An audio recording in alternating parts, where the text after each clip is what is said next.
First off, don't count me down. Second off, I did it anyway. Welcome to episode 30 of Wrestling with Tim. My name is Tim, and I'm joined by Ian. Kory is not here. He is off in La La Land doing something, probably sleeping. He has a weird sleep schedule. I don't fully understand it. Ian doesn't fully understand it. I stopped asking questions. Yeah, anyway. So how you doing? I'm good, man. You know, it's been a fine week. I'm freezing in my basement because it's way colder down here than it is everywhere else, which is why I'm wearing a hoodie even though it's like 90 degrees outside. But are you like me, where you would rather be like cold with a hoodie than like sweating and like really nothing to do about it? So I would rather be cold inside and it be hot outside than the other way around. Like I'm cool with the summer. I like being outside. Like I play softball or something like that. But I like being able to go into my house and put a hoodie on or Yes, get just a blanket and stuff. right. Exactly. Yes. Exactly. This is thought why I process like is fall. I can always put on more clothes. Eventually, if I take too many off, it's an issue. And also, look, also you can put more clothes on in public. You can't be naked in public. Like I got an appointment to get my hair cut finally in a few hours, and I'm totally gonna roll up in a tank top. Like I have a tank top on underneath this because it's hot. Yes. Yeah. Heat wave's been crazy. Okay. Speaking of heat waves and hot environments and hot situations, Night of Champions is coming up this Saturday. Maybe. Yeah. Well, today would have been the day to we would have known that it was canceled because they left. Well, they today. Did they officially leave? Because the Qatar airport had Qatar airport was shut down only for a little bit of time. The time like by the time that we actually got reported, it was already back open. So okay, I'm not like fully locked into all like the political stuff behind it. I yeah. just know. So this podcast will not. This is a risky show. This not as much as you may think. This podcast won't get political. I will not allow it, because that's just not good. But I will. We're talking about wrestling. Right, exactly. But at this moment, our wrestling show is kind of being looked at through a political lens, and it doesn't need to be. As far as we know, everything is safe. Saudi Arabia is safe. I know the whole thing with Iran and Israel, but they're their own targets. Saudi Arabia has nothing to do with it. Their airspace seems to be okay at the moment of this recording. If something changes, I will do an emergency podcast by myself if I have to like talk about it. But at the moment, everything's safe. Everything is going to go ahead as it is scheduled. And with that in mind, we can go ahead and break into the picks. So let me real quick. Yeah. Do you have the table ready to send? Because you didn't send it. I do have it. I was at work and I literally. You're good. I was just. Yeah, I have. I'm gonna send it directly after we record this. So. But there's have to list off the back because I don't remember all. Of them. That was my full intention. Okay, cool. Yeah, yeah. Usually you send the table and I'm looking at it on my phone while we're talking about it. So. Right. Do you want me to send it to you? Actually, you know what? I got a better idea. Hold on. Let's. If you wouldn't mind, are you gonna throw hold up the screen? on. Yeah. Let's share this. Do you see it? Give it a second. Clicked watch stream. There we go. Hey, look at that. Can you read it? Yes, sir. Okay, great. So let's go through. We'll do Kory. Players has gone down so much. Sorry. Our pool of players has dropped drastically from the last time I looked at one of these. I saw it. Well, you know, we don't gotta discuss that. We can discuss that off air. So let's start with. We'll go with Kory's picks first because he's locked in. He can't do nothing about it. Let's start from the bottom of the card and work our way up, though. So, Sami Zayn versus Karrion Kross in Saudi. Kory said Karrion Kross and then was like, no, Sami, because he can't justify picking Karrion as much as he wants to. So, Kory's choice is Sami Zayn in Saudi. What do you say? If it wasn't in Saudi, I probably would pick Carrion because from a storytelling element, if we're going for this whole underdog story thing with Sami Zayn, Mm-hmm. then Carrion should definitely win. Mm-hmm. Not even just because he's, I think, deserving of a win, just storyline. Like, Sammy should probably start a losing streak here. Mm-hmm. But Sammy is so over in Saudi that I don't think that they would have him lose. So So I'm going to you're go with Sammy. okay. So now I have the capability to change people's minds sometimes. So let me see if I can change yours. You believe that Sami Zayn is going to win the Royal Rumble in Saudi in January, correct? Yes. What better way to start the downfall of Sami Zayn than to have him lose in Saudi to Karrion That's Kross, actually who right. has been a thorn in his side and just talking all this crap but will not fight him. Now here we are, he's going to fight him. Plus, there's always been this thing back in the day they would do, and it was almost obvious then, and it's less obvious now, where they would go, who got the upper hand last? Because that person will lose.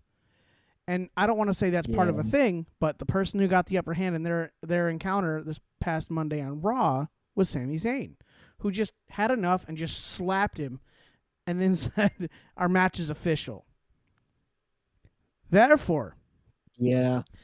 I'm I going think he to might be. choose Karrion Kross because if you're going to get any crowd to boo him, it's going to be one where it's a hometown crowd for Sami Zayn. Right? Yeah. I think I might have been thinking too short term and not in the Triple H takes 3 years to tell a story long term. And this is something we have to keep in mind is that like Triple H is a patient man. And I mean, honestly, also, what better pop would you get if Sami Zayn and Karrion Kross are out as the last two in the Rumble, and Sami eliminates Karrion Kross? Though I'd have him eliminate Jey Uso or Cody Rhodes. But You know what? Is it too late for me to switch? no, I think no. because I was on the fence, all I of wasn't confident in the decision, and I think all of our after picks, all of our picks are the locked in when we stop recording. If you want to okay, change it, you can. I'm gonna drop down to Carrion. Okay. I'm gonna swap to Carrion. Watch Kory just run the table. Who did you pick for the next one? All right, so for the Jacob Fatu defending his United States Championship against Solo Sikoa, Kory has selected. I feel like I need the NFL draft sound, you know, but like he has selected, and for the second pick, he has selected Jacob Fatu. I'll give you my answer real quick. I think that's the correct answer. As do I. I think Solo has the capability to be a United States champion. I think at the trajectory of Jacob, I don't think he holds this title very long. But he's not going to lose it now. I don't know. I think he has much more potential than a mid card champion. Is my point. I feel like you could push him real hard, real quick. No, I agree that he has his potential far outseeds the U.S. title. Oh yes, but with the way that the main event scene is the way that the main event scene is set up right now, it's kind of great. Unless you're saying that Jacob Fatu is the one to dethrone John Cena and retire John Cena, which would be interesting. Oh, that would be dope, wouldn't it? Especially because Jacob Fatu is kind of our modern Umaga, and Umaga was never allowed to beat John Cena. Umaga did beat John Cena. Did he? Yeah, I'm pretty sure. Hold on. Anyway. Yeah, I'm pretty sure if we went back, we could find a match where he beat him. Either way, I think Jacob Fatu needs to hold the U.S. title for a very long time. Sure. Even if he goes Mania to Mania. You think like a Gunther level like Intercontinental run type thing? Okay, I can see it. Yes. I just think that Triple H is better about striking while the iron is hot with somebody than Vince McMahon used to be. You know what I mean? Yeah. Jeff Hardy was on fire for like 4 years, and then he was like, I don't know, he's in a world title match. Will he win? No. Will he win? No. Will he win? No. Will he win? No. And then finally he does, and then it's like, it's kind of past his time, you know. So I think man, we have you really got to give props to WWE right now and all their booking because like they have so Mhm. many top level guys that you could just plug and play any of them and they all fit. Like that's Dude, and like, so incredibly difficult to have and do and maintain. But like you have it. You know what I mean? even like trying to uh tie it back into this match, like Solo Sikoa, Mm-hmm. I don't think enough people are giving him credit for like the improvement that he's had, even Oh, over in like this year. dude, his character work is so good. He went from being like a silent dude to like actually having like a crazy amount of personality. I love him. I think he's great, honestly. So like we last year, you, me, Kory, and then our wives went to the SmackDown after SmackDown, WrestleMania. We're so where Jay Uso, where I told you they need to do something with Jay Uso because he is so freaking over. yes, but let me get through this. Sorry. Where Solo kind of like turned on Jimmy and took over the new like tribal chief. Like we were there Yeah, when that, that is crazy, bro. and I don't think either of us, even when that happened, I don't think either of us really thought like he's gonna win a title or something. I don't think either of us really bought that. No, The current character that he has now, if he can build some momentum and like actually have some meaningful feuds, and I think this Jacob Fatu feud might actually like be the start of that. I think so I could too. see within the next couple of years Solo being a world champion level player. 100%. He, um, I think with because his wrestling has always been pretty good. It's not like I wouldn't say it's like top Not world it's not shattering, but top it's up there. caliber, but like it's consistent. You know what I mean? Mm-hmm. It's super consistent every single time. And I feel like there's a value to that. And I feel like the stuff he's been doing with like being a little bit goofy with like his character works because I got it's just tickets. egg on his face. You know what I mean? It just works. So I props to him. I think if he keeps doing work, he's probably a future world champion. Honestly, He's not like he's still pretty young. I think he's like exactly. mid to late 20s. Right, right, and that's the point. In fact, He's how like, old is this person? yeah. Hey Google, how old is Solo Sokoa? 32. So he's older than I thought, but Sola Chikoa is likely a misspelling of Solo Sokoa, a professional wrestler. Solo Sokoa, Joseph Yokozuna Fatu, was born on March 18, 1993. Therefore, as of June 25th, 2025, Solo Sokoa is 32 years old. Okay, first off, I didn't misspell it. It's how you read it, Google. But whatever. Anyway, yeah, so 32. But still, and for long time. context, like Jacob Fatu's 33. Like Mm-hmm. those two I think are going to be staples of that SmackDown world title division for a long Bro, time. honestly, both are studs. Solo Sokoa's got to come into his own a little bit more, but I mean he's on a good trajectory.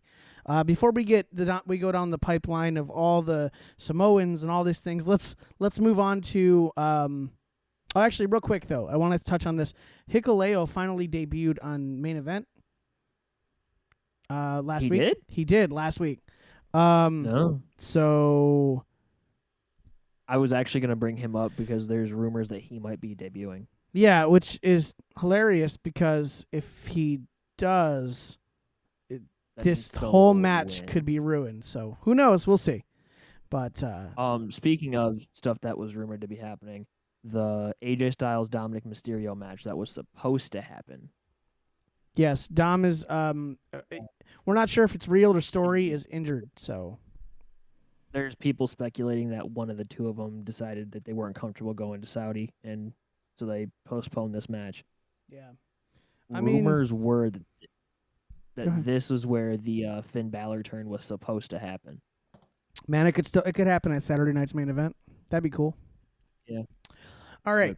It's just crazy. Like That would give the us one rumors good that- match at Saturday night's main event. All right. Next match up was Rhea Ripley versus Raquel Rodriguez in a street fight. Kory. Yeah, I'm not sure why, but Rhea Ripley.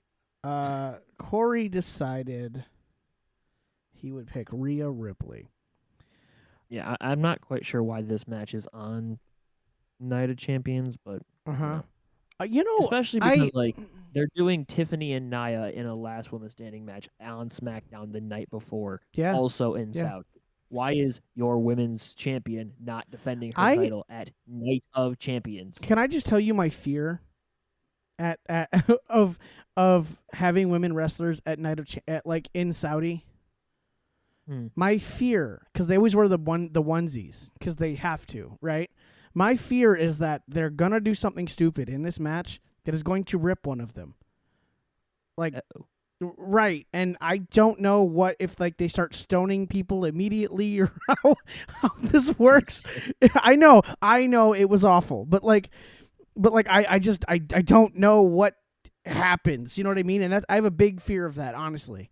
I don't even know if that's PG. It wouldn't be on several levels, but it really is a fear of mine. Who knows? But Yeah, I mean, they might have like multiple layers of clothing on as like a backup in case. I'm really hoping. Like, Because like, okay, not to delve too deep into this, but like Tiffany Stratton, is this her first Saudi match? Like the SmackDown before? I think she was there last year. Okay, Was she not? if she was, then I don't Yeah, remember. because she would be one you'd be worried about too. Well, because she's had multiple wardrobe malfunctions in the past year, Yep. like just from her standard gear. Yeah. Well, So if anybody's gonna have one, and that last woman standing match, it might be her. it's just got to be unfortunate to like think about your body while wrestling. Like you can't just focus on wrestling. You also got to focus on like things not moving. You know what I mean? That's just it's gotta suck. Anyway, listen, on the Rhea Ripley, Raquel Rodriguez, I might also be able to change your opinion. We'll see. Rhea Ripley does not need this victory. Raquel Rodriguez doesn't technically need this victory. However, this is a chance to set up Roxanne as the replacement for Liv in that tag. And I think that's something you could do here and have her cause Rhea the match. That's my thought. I did think about that. But you said you didn't think of that? I did. I thought about okay. that. I did. Well, so I was gonna say, even all that considered, I think I'm still gonna pick Rhea Ripley. I think she's just like too popular, especially if you're gonna have Sammy lose. You can't have Sammy and Rhea lose. Sure, you can. You can Absolutely. Technically, yes. Absolutely, you can. And this is the match I'm gonna struggle with the most. Is Asuka versus Jade Cargill. Now, Kory selected Jade Cargill. I'll go first because you went first last time. Here's what I think. Here's what I think is going to happen. I really do think Jade will win. So actually, I'm going to put that down right now. I think Jade will win, but I do not think it matters who wins this match. This is more of a padding your resume than it is deciding where the stories go with one another. The Asuka Io face-off, or kind of like, conversation we saw backstage at Raw, was enough that I think that we have to do that match. Especially with Liv Morgan out, Asuka is perfect for this. They have history. That match will be a barn burner. Oh my God, they will destroy it. It will be beautiful. I'm glad Kory is not here to talk about that match, but because we would just never hear the end of it. But I feel like Jade wins because if either of them is going to need it, I think Jade needs a reason to get a world title match. She has not been a champion here other than a tag champ, so it would make sense to pad her resume and give her a reason to go to SummerSlam to face Tiffany Stratton. And win, lose, or draw, Naomi ruins her moment. And I feel like that's that story that we can go to. And as far as Asuka, I don't think she needs to win this to get a shot at Io, which I think she will. Can I walk you down can I tell you can I walk you down a path, much like how you did with the Karrion Kross Sammy match? Absolutely. So last week's episode we did like a little mini predictions for the SmackDown episode. Right. And I am like, my mind is made up. I am convinced that Naomi is cashing in that title, that Money in the Bank contract after that last woman standing match. I'm convinced that she is. Mm-hmm. Could happen.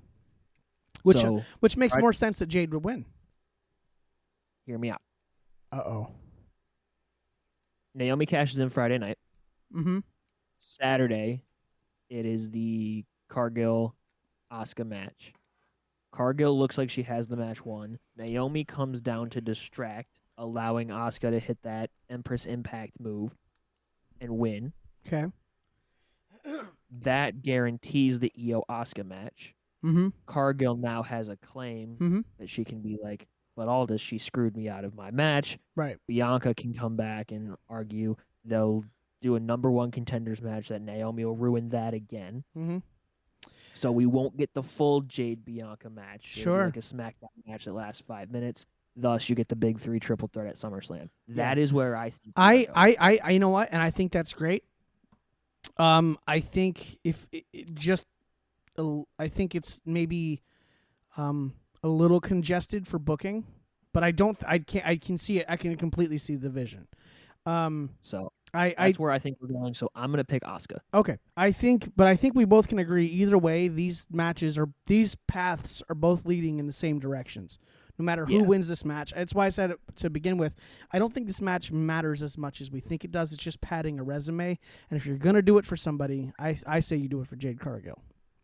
Also, another thing, like Triple H is trying to like reset things and give prestige. And right now, Asuka is a Hall of Famer, so adding her name to the 100%. list of the ring would elevate the prestige of the Queen of the Ring more than Jade at this moment. Sure. But I guess the question is, does it elevate Jade to get a world title? By the way, I love that the King of the Ring now and Queen of the Ring give you title shots at SummerSlam. I said this so long ago that I didn't know that like wasn't a thing. I just know always it was assumed it stupid. You went my whole thought before was you win King of the Ring and then what? You get to be a king on television and look stupid? Like You can just unless take you're the Booker, crown and you can- unless you're Booker T, you're not pulling it off. You know what I mean? And Sheamus looked like a beetle. right. But like if you give them a world title match, now it means something. I always thought, when they did Survivor Series and they did like Team Raw versus Team SmackDown, I always thought, okay, the show that wins gets the main event of WrestleMania. They get that Oh, that that'd be spot. interesting. Right. Because there's stakes to it. It's like the All-Star game in like the what is it? Is it the MLB where it's like that's how you decide where Oh yeah, the home game. You know Where what I Game mean? 7's played. Yeah, exactly. You know what I The mean? MLB All-Star Game determines where Game 7 of the World Series is Yeah. played if it gets. Yeah. I How? always, my I So was when always I on a mean, I always thought that similar, makes like- sense, right? I was on a similar trajectory with the Survivor Series, but my thought was always, whichever brand wins, guarantees that team or the sole survivor or whoever survives the match, they are guaranteed later entries into the Rumble. I like that too. But give So some, like the give sole survivor's guaranteed number 30. yeah, but give matches stakes. You know what I mean? Exactly. So I love the King of the Ring. I love what we're doing with it. We've changed Survivor Series to War Games, and we always find our way to weasel in a story there. Totally cool with that. We're good. All right, now let's move on to. I'm sorry. Did you want to say something? I just jokingly yelled War Games. I went, War Games. Yeah, War Games. So, Which, no, I'm not going to tangent. Never mind. I appreciate you. I have Chipotle waiting, and I'm so hungry. I just drank this Red Bull because I was so tired. I'm also hungry. My lunch is at 9 a.m. and I'm starving. Oh, dude. Yeah. All right. So the next match on the list is Randy Orton versus Cody Rhodes in the finals of the King of the Ring. Kory put Cody Rhodes. Which is the objectively correct answer. Yes. Like I don't see a world where Randy wins this match. Also, I'm kind of peeved that this is the match. We have been waiting for almost 3.5 years for Randy and Cody, and this is how they're doing it. What? Can I rewind you back to Kevin Owens versus Cody for the very first time? Yes, I know, but Well, what happened in the first time they fought? Remember? they like immediately stayed in their feud. Cody's gonna win this match and go on into a secondary feud with Cena. Well, I want to point out the first time that Cody and he offered a match to Kevin Owens. Kevin Owens said, "I don't deserve it," but he gave it to him anyway. And then Kevin Owens wouldn't pull the plug on attacking Cody's leg to get him. And then that all came full circle when Kevin Owens did destroy him. We could just be doing the same thing with Randy Orton here. I guess there was a few months. I forgot about Bad Blood. Yeah. This is the sprinkle. You know what I mean? This is the first step. It'll get there. So. This is just giving people a taste. I'm too impatient. I know, and that's a problem. It's a real problem. I want all my toys now, and I want to just smash them all together right now. But it's so much better. Smashing toys together, huh? Says it's speaking of a match that's just going to be two people smashing toys together. Yeah. Transition to the main event. Yeah. So the main event is John Cena versus CM Punk, and Kory said John Cena will win this match. Yeah, he will. There's no stipulation for this match, is there? Nope, just a clean one-on-one. Okay. I mean, I'm sure it's not going to be a clean one-on-one. There's going to be a bunch of stuff, but... Oh, yeah. There's going to be a Ron Killings interference. Yeah. Which could give John Cena the match, the victory. Mm-hmm. Yeah. Go ahead. I was listening to a podcast. So what did you think of that Yin and Yang video package for this? Well, first I'd like to say I'm glad that Corey Graves is doing anything with WWE. He is the best commentator we have on their roster right now, and I'm just happy to see him and not Pat McAfee. I'm not sure. I understand what they're going for, but I thought it was a little cringy. Okay, so I feel as though I may be in the minority on this because I actually really liked it. I thought it was interesting. It was an interesting perspective take on this rivalry that's been going on for. I just wish they didn't do the yin and yang thing. Do you find any other way to explain it? Because the rest of their entire rivalry was John Cena's the good guy. He's no, I get it. Yeah, I understand it. I feel like I think the only thing that would have made it better is if this wasn't a Saudi show and it was like is it a Japanese or a Chinese? I can't remember if Yin Yang is Japanese or Chinese. Wow. I'm sorry. Like I'm not even trying to be like that. I just can't remember which one it is. Wow. It's Chinese. An East Asian show. Yeah, there you go. There you go. Yeah. I understand. I understood when I saw it. I was just like I wish you'd found a better way to explain it. You know what I mean? Yeah. One of the things about yin and yang, if you look at the symbol, right, is there's like there's a white dot in the black and a black dot in the white. And they could have touched on that a little bit more because what that symbolizes is in darkness, there's always a little bit of light, and in the light, there's always a little bit of darkness. Yeah. And that could have been more of the, I don't know, I would have drawn more on that. But I see what they did. Yeah. I mean, it's fine. You know. So I am very interested in this match. I would love a world where instead of Cody Cena, it's Punk Cody, because I've been wanting that match since before the 2023, 24 Rumble. You know, that might be Triple H's Achilles heel. Achilles heel? Yeah. Achilles heel. Yeah. Is that like he is too patient? You know? That like there are matches we just want you to do them. You know? But we haven't yet. Yeah. So I'm very excited for this show, though. I don't think there's going to be a bad match. I think the match that might not be the best might be that Sami Zayn, Karrion Kross match, because we don't see Karrion wrestle very often. But other than that, I think this is going to be an amazing show. I'm curious. Do you think while they're in Saudi, they snag those Crown Jewel titles and take them with them until they get to Australia? No. I think the Saudis just wanted their own big diamond-plated belts. Okay, because that was the point of those belts, was to be defended at Crown Jewel, or, you know, the Crown Jewel champions.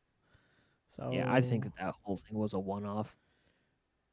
I don't think so. What's crazy, I'm just now realizing this. Jey Uso's not on this show. That is correct. And after Crown Jewel last year, where he teamed with Roman and Jimmy, Mm-hmm. him being the most like over person on that show, like the Saudis were eating, and it was really funny. Yep. Him not being on this show is kind of wild. He could still show up at some point. What match? Where?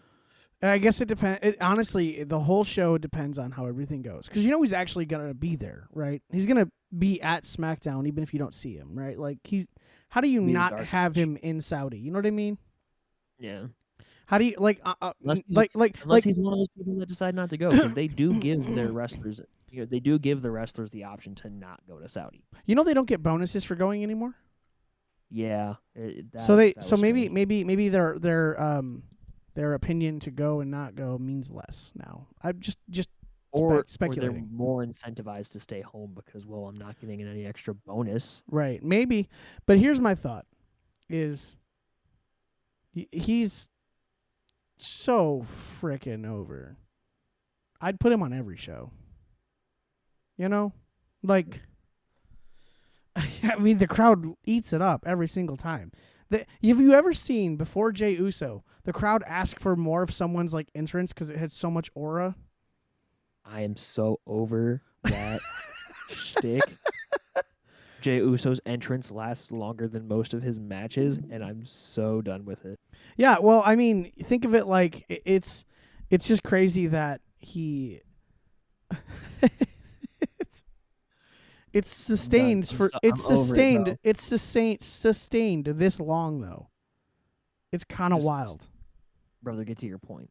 Please, I want to continue watching the show. I don't want to see you waving your arms in the air for 15 minutes. But the crowd eats it up. Just Tim, I should not be able to go take a dump halfway through his entrance, come back, and he's still on the turnbuckle. Well, that depends. If they go to commercial, they should really just go to commercial. Let him hit the ring, go to commercial, and the whole time the commercial, just let the crowd get it out of their system, and then come back. But instead, no, they do the encore thing, then they cut to commercial. I know, it's so funny. It's so funny. I've been sitting. I want to know, like, I want to know the production guy's face. I wish I had a camera on the production guy's face the first time that happened, and what he was like. What, can I do that? Like, is it? Can I just turn the music back on? Is that okay? Like, because someone was freaking out. Like, the crowd randomly started chanting one more time. I was like, that's wild. But anywho, all right. Well, listen, let's call this a show. I'm gonna go eat some Chipotle, and I gotta get ready to go. Go for a snack real quick too. Yeah. All right, man. Listen, Night of Champions is on Saturday. If you're listening to this, this will probably be released Thursday because I'm really busy tonight. But it looks like it's gonna be a great show. Honestly, if anything happens between now and then that messes it up, we'll let you know. We'll figure it out together. And unfortunately, I'm not gonna be able to watch the show live. Or I'm going to try. I'll do a quick flightful check, make sure that nothing's happened. Yeah. I don't think anything has happened. I think it's far too late. Yep, nope, they're in Saudi. Yep. I was going to say, that's what I thought. Because they had to leave today. Hey, by the way, hey, did you watch... do you watch Cody Rhodes podcast on YouTube? I'm in the middle of the one with Kevin Owens. I was listening to it before it was I listened to it at work. It was hilarious. It's Kevin Owens. Yes. I saw it and I was like, "Oh, I got to know." He does give an update on his neck. He talks. I haven't gotten to that. Yeah. So it's good news ish. So we'll see how it goes, but yeah, if you haven't listened, go check that out. That's great. But anyway, let's get out of here. Yes, I love it. Take it easy.